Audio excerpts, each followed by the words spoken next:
ಆಗಂತ ರೀತಿಯಲ್ಲಿ ಅದೊಂದು ಆದೇಶ ಮಾಡೋಂಥದ್ರಲ್ಲಿ ಈಗ ನಾನು ಮೊದಲೆಲ್ಲ ಕೇಳ್ತಿರ್ಲಿಲ್ಲ. ಈಗ ಆ ಆದೇಶ ಮಾಡೋಂಥ ಒಂದು ಟೀಮ್ನಲ್ಲಿ ವಲಯರಷ್ಟು ಮಾದಿಗರಷ್ಟು ಇದ್ದಾರೆ ಆದೇಶ ಮಾಡೋದಂತ ಕೇಳಬೇಕಾಗುತ್ತೆ. ಯಾಕಂದರೆ ಇಲ್ಲಿವರೆಗೂ ಎಲ್ಲೆಲ್ಲಿ ಆ ರಂದೀಪ್ DPR ಮಾಡಿದಂಥ ಅನ್ಯಾಯನ ಎಲ್ಲ ಕಡೆ ಏನು ಹೇಳ್ಕೊಂಡು ಬಂದಿದ್ವಿ, ಹಂಗೆ ಯೂನಿವರ್ಸಿಟಿ ಆದೇಶ ಆಗೋಂಥ ಟೀಮ್ನಲ್ಲಿ ಆದೇಶಗಳು ಮಾಡ್ತಾರಲ್ಲ, ಆ ಟೀಮ್ನಲ್ಲಿ ವಲಯರಷ್ಟು ಮಾದಿಗರಷ್ಟು ಅಂತ ಕೇಳುತ್ತೆ ದಿನ ಬಂದಿದೆ, ಕೇಳ್ತೀವಿ. ಹಾಗಾಗಿ ಕಾನೂನು ಬಾಹಿರವಾದಂಥ ಆದೇಶಗಳನ್ನ ಮಾಡಿ ಮಾದಿಗ ಸಮಾಜದ ವಿದ್ಯಾರ್ಥಿಗಳನ್ನ ಬೀದಿ ನಿಲ್ಲಿಸೋಂಥ ಕೆಲಸ ಮಾಡ್ತಾಯಿದೆ. ಅದನ್ನು ಸರಿಪಡಿಸ್ಕೊಳ್ಳಿಲ್ಲ ಅಂದರೆ ಮುಂದಿನ ದಿನ ಬಂದು ಮಾದಿಗ ಸಮಾಜ ಯೂನಿವರ್ಸಿಟಿನ ಬಂದು ಮುಖ್ಯ. ನಮಗೆ ಭೇದ ಭಾವ ಇಲ್ಲ. ನಾವು ಮಾಡ್ತಾ ಇರೋದು ಏನಂದ್ರೆ ಮಾದಿಗ ಸಮಾಜಕ್ಕೆ ಕಾನೂನು ಅಡಿನಲ್ಲಿ ಏನು ನ್ಯಾಯ ದೊರಕಬೇಕು ಅಲ್ಲ, that is a matter of administrative decisions of the university. ಅವ್ರದ್ದು ಡಿಸಿಷನ್. ಅವ್ರಿಗೆ ಇವಾಗ ಹೇಳಿದ್ರು BC ಅವರು ಸಹ ಅನುದಾನ ಇಲ್ಲ, ಸರ್ಕಾರ ಅನುದಾನ ಕೊಟ್ಟರೆ ಎಲ್ರಿಗೂ ಕೊಡ್ತೀವಿ ಅಂತ. ಎಲ್ರಿಗೂ ಕೊಡ್ತಾರೆ ಅಂದರೆ ನಮ್ಗೆ ಸ್ವಾಗತ. ಮಾದಿಗ ಸಮಾಜಕ್ಕೆ ಕಾನೂನಾತ್ಮಕ ಏನು ನ್ಯಾಯ ದೊರಕಬೇಕು ದೊರಕಲಿ ಅಂತ. ಯಾರಿಗೆ ಅಲ್ಲ, ಅವ್ರಿಗೆ ಒಂದು 9ನೇ ತಾರೀಕು ತನಕ ತಾಳ್ಮೆ ಇಟ್ಕೊಳ್ಳಿ ಅಂತ ನಾನು ಅವ್ರಿಗೆ ಕಂಟ್ರೋಲ್ ಮಾಡಬಲ್ಲೆ.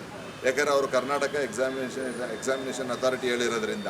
ಅದಾದಮೇಲೆ ಅವರು ರೊಚ್ಚಿಗೆದ್ರೆ ನಾನು ಕಂಟ್ರೋಲ್ ಮಾಡೋದು ಕಷ್ಟ ಆಗುತ್ತೆ. ಇದು ನಡೀತಾ ಇದೆ, ಪ್ರತಿಭಟನೆ ನಡೀತಾ ಇದೆ ಸಂಶೋಧನಾ ವಿದ್ಯಾರ್ಥಿಗಳದ್ದು. ಈಗ ಒಳಗಡೆ VC ಅವ್ರನ್ನ ಭೇಟಿ ಮಾಡಿದ್ದೀರಾ, ಈಗ ಏನು ಭರವಸೆ ಕೊಟ್ಟಿದ್ದಾರೆ ಸರ್ ಅವರು? 17 ದಿನದಿಂದ ಪ್ರತಿಭಟನೆ ನಡೀತಾ ಇರೋಂಥದ್ದನ್ನ ನಾವು ಕೂಡ ಗಮನಿಸ್ತಾ ಇದ್ದೀವಿ. ವಿದ್ಯಾರ್ಥಿಗಳಿಗೆ ಒಳ್ಳೆಯದಾಗಬೇಕು ಅನ್ನೋದೇ ನಮ್ಮ ಆಸೆ ಕೂಡ. ಆದರೆ ಮುಖ್ಯವಾಗಿ ಸುಮಾರು 35 ವರ್ಷದಿಂದ ಒಳ ಮೀಸಲಾತಿ ಜಾರಿ ಆಗಬೇಕು ಅಂತ ಮಾಡಿದಂಥ ಮಾದಿಗ ಸಮಾಜದ ಹೋರಾಟಕ್ಕೆ ಸರ್ಕಾರ ಎದರಿ ಬೆದರಿ ಬಗ್ಗಿ 5.25, 5.25, 4.50 ಹಂಗೆ 8/5/2025 ಆದೇಶ ಮಾಡಿದೆ.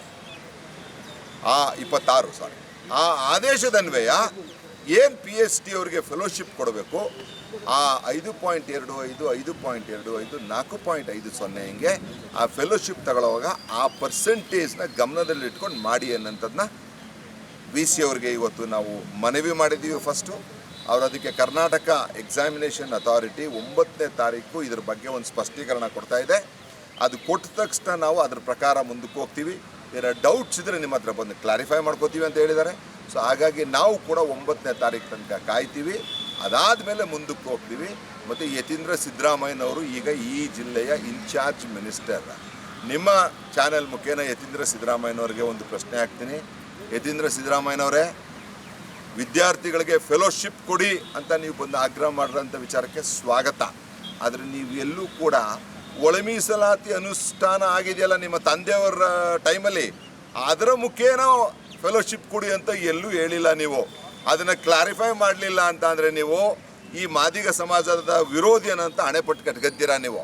ಅದಕ್ಕೇ ಫೆಲೋಶಿಪ್ ಕೊಡುವಾಗಲೂ ಸಹ ನಿಮ್ಮ ತಂದೆಯವ್ರು ಮಾಡಿದಾರಲ್ಲ, ಆದೇಶನ ಮಾಡಿಸಿದಾರಲ್ಲ, ಅದರ ಪ್ರಕಾರ ಒಳ ಮೀಸಲಾತಿ ಜಾರಿ ಮಾಡೋಕ್ಕೆ ಇನ್ಸ್ಟ್ರಕ್ಷನ್ಸ್ ಕೊಡಿ ಮೈಸೂರು ಯೂನಿವರ್ಸಿಟಿ.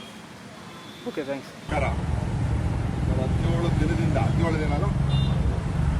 17 ದಿನ ನೀವು ಹೋರಾಟ ಮಾಡ್ತಾ ಇದ್ದೀರಾ. 17 ದಿನ ನಾವು ಗಮನಿಸ್ತಾ ಇದ್ದೀವಿ. ಯಾಕಂದರೆ ನಿಮ್ಮ ಲೀಡರ್ ನಮಗೂ ಆತ್ಮೀಯರು. ಆ್ಯಂಡ್ ನಾಳೆ ಬಂದು ಇವ್ರ ಸಂಬಂಧಿಸಿದ ರೆವಡಿಕರ್ ಅವರು ಮಗ ಚೇತನ್, ನಾನು ಕಾಲೇಜ್ ಫ್ರೆಂಡ್ಸ್, ಇವಾಗಲೂ ಡಿಗ್ರಿ ಓದ್ತಾವೆ. ಅವನ ಮನೆಗೆ ನಾವು ಊಟ ಕೊಡ್ತೀವಿ, ನನ್ನ ಮನೆಗೆ ಅವ್ನು ಊಟ ಕೊಟ್ಟ.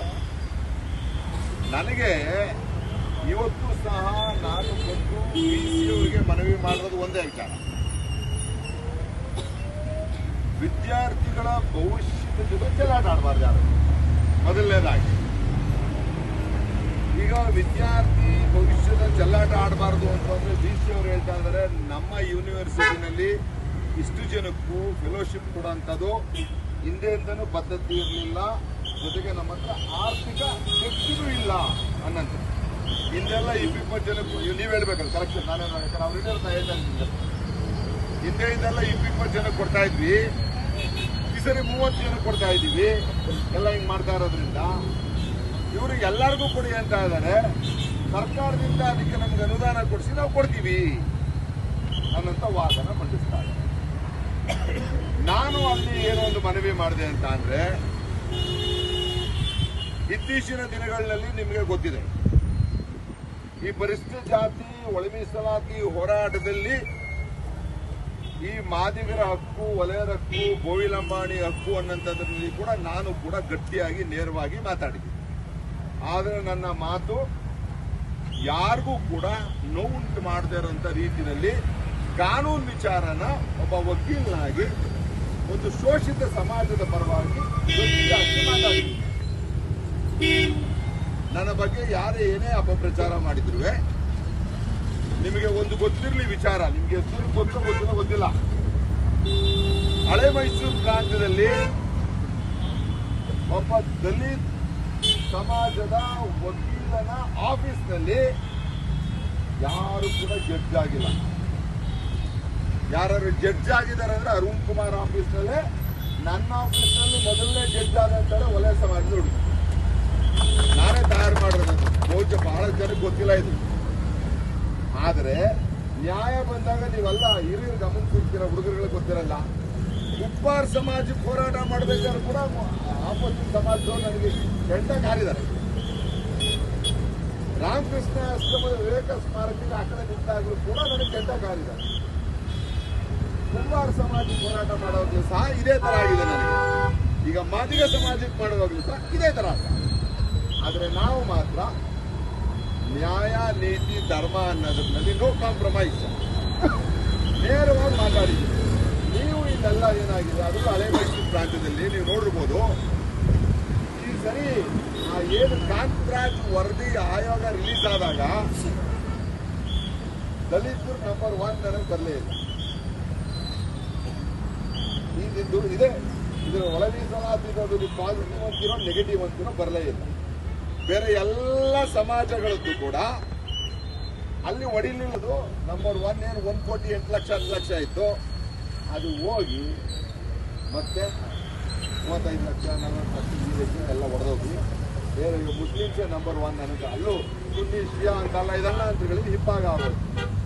ನನಗನ್ಸುತ್ತೆ, ನಾನು ನಿಮ್ಮ ಮುಖೇನ ಹೇಳಿ ಹೋಗ್ತೀನಿ, ದಲಿತರನ್ನ ಒಗ್ಗೂಡಿಸ್ಬೇಕಂತ ಅಂದ್ರೆ ಚಾಮರಾಜನಗರದಿಂದ ಬೀದರ್ ತನಕನೂ ದಲಿತರ ಪರ ಒಂದೇ ಕಾನೂನು ಆಗಬೇಕು, ಒಂದೇ ರಕ್ಷಣೆ ಆಗಬೇಕು.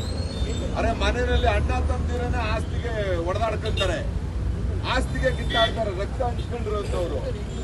ನಾವು ನಮ್ಮ ಸಮಾಜದ ಭಾಗ ಕೇಳಿದ್ರೆ ಬೇಸರ ಯಾಕೆ? ಭಾಗ ಹಂಚ್ಕೊಂಡ ತಕ್ಷಣ ಮತ್ತೆ ಒಟ್ಟಿಗಾಯ್ತೀವಿ. ಅದನ್ನ ಅಪಾರ್ಥ ಮಾಡ್ಕೋಬೇಡಿ. ನೀವೆಲ್ಲ ಎಜುಕೇಟೆಡ್ ನೀವು. ನಾನು ಕೇಳ್ತಾ ಇರೋಂಥದ್ದು ಏನಾದ್ರು ಹೇಳ್ತಾ ಇರೋಂಥದ್ದು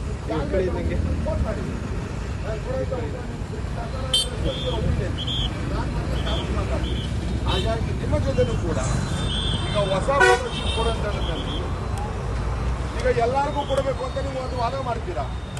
ನಾವು ಒಂದಿಷ್ಟನ್ನ ಪರ್ಸೆಂಟೇಜ್ನ ನಮ್ಗೆ ಕೊಡಬೇಕು ಅಂತೀವಿ.